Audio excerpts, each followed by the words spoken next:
Hello, and welcome to another installment of There You Go with Bryan. The year was 1975. The date, February 2nd. The time, 10:45 p.m. The place, the Sunset Strip, Los Angeles, California.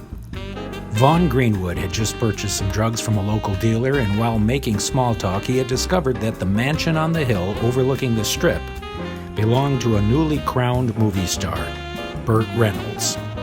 The dealer told Greenwood that the movie star had just made a film called Deliverance and another flick called The Longest Yard. Oh, sure, this sexy young actor was on the rise. He had money, fame, women, but to Vaughn, it didn't mean Burt Reynolds was any better than him. As a matter of fact, the more Greenwood thought about it, he came to the twisted conclusion that he might have to pay a visit to the movie star's home, if just to show who was the better man. You could say that Vaughn Greenwood had a bad attitude, but he also had a bad history. He was originally from Pennsylvania, but made his way out to Los Angeles in 1964. It was in that year that he took his first life. The victim's name was David Russell, an aging transient. His body was found on the Los Angeles Public Library's front steps with numerous stab wounds. The very next day, police found the body of 67-year-old Benjamin Hornberg. He was killed in the second-floor restroom of his hotel. His throat slashed from ear to ear, and numerous stab wounds marked his head and upper torso. 2 random murders in 2 consecutive days. And then, nothing. Police were baffled, but they needn't have been, for you see, Vaughn Greenwood left L.A. and moved to Chicago. There he met an older homosexual man named Mance Porter. The two lived together and had a romantic relationship, which led to a disagreement, which led to Vaughn Greenwood slicing Porter's throat wide open. Only this time, the victim lived.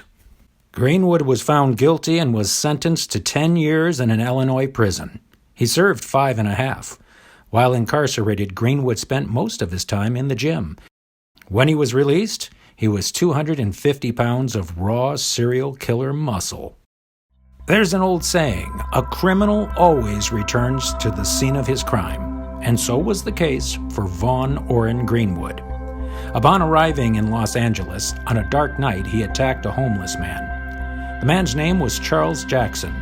Greenwood slashed the homeless man's throat wide open, and in a strange twist, he left Charles Jackson's corpse on the steps of the public library where he had killed a man just 10 years earlier.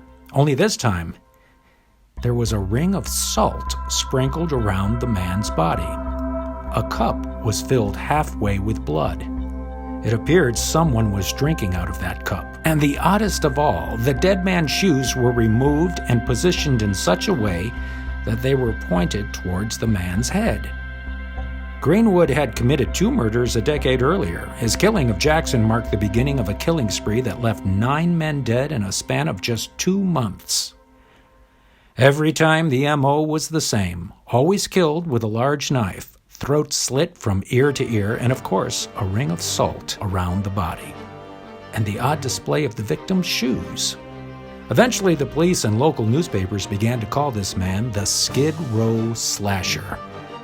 Was he a lone maniac, possibly a part of some sadistic cult practicing a sacrifice ritual? Back in Vaughn Greenwood's studio apartment, he prepared himself for a visit to Burt Reynolds' home. At this point, he was a seasoned killer. His preferred weapon of choice was a machete. He took his time waiting for the sun to fall.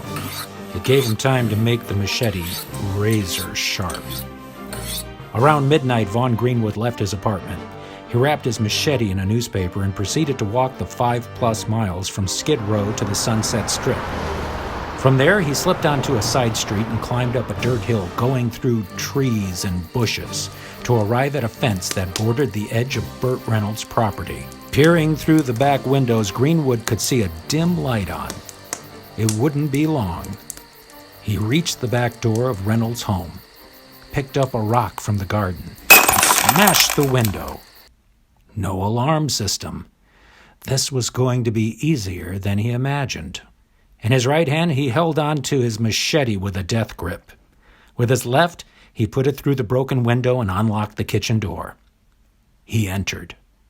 The house was quiet, but the slasher could look through the hallway to the master bedroom where he could clearly see a soft light shining. As he walked down the long hallway, he could see displayed samples of the Western artwork that Burt Reynolds had accumulated in the last 2 years since he had become a star. Entering the bedroom, the slasher looked around. The king-size bed was neatly made. A fish aquarium was against the wall. Oversized pillows and heavy drapery made the room rich and luxurious. The slasher thinks to himself, "This will be the perfect place for me to teach this movie star a lesson."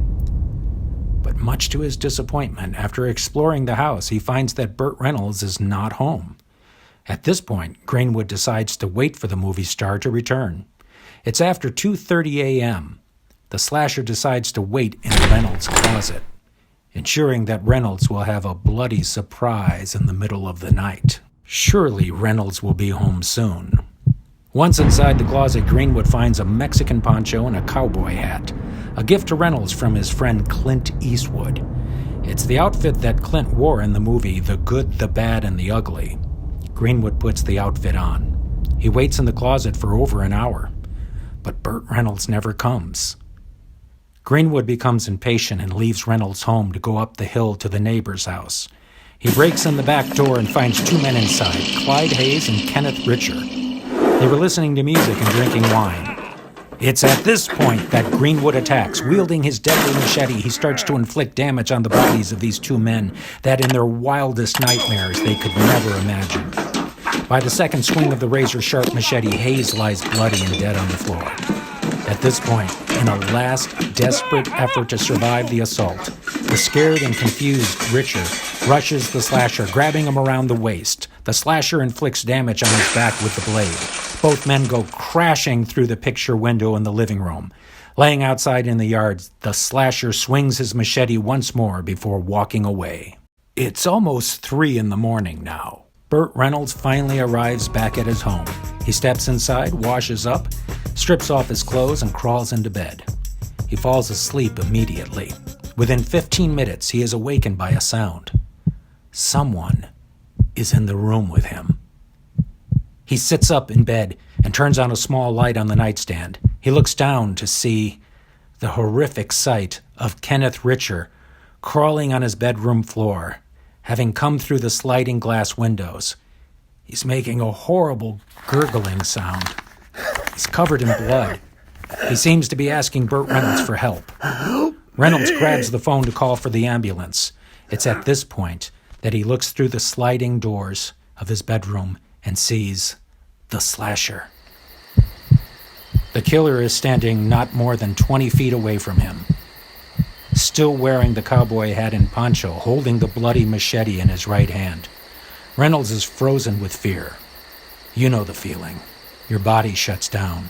You want to move. You want to scream, but you're paralyzed. All of a sudden, Reynolds jumps off the bed and picks up the phone, hoping he can make the phone call before the slasher rushes him. It's at this point that Reynolds sees the slasher turn and walk away. Within minutes, the Los Angeles police are on the scene. Helicopters are in the air. The ambulance drivers are rushing in to get the bloodied and abused body of Kenneth Richer to the hospital.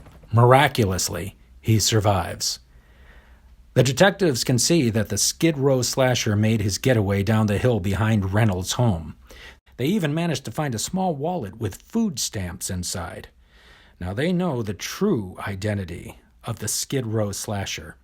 2 days later, Reynolds receives a phone call. The police have arrested Greenwood and are holding him. Mr. Reynolds, I know you're busy, but we need you to come down to the station house to positively identify the slasher. When Reynolds arrives at the police station, he's told that this man, known as the Skid Row slasher, is violent and intimidating.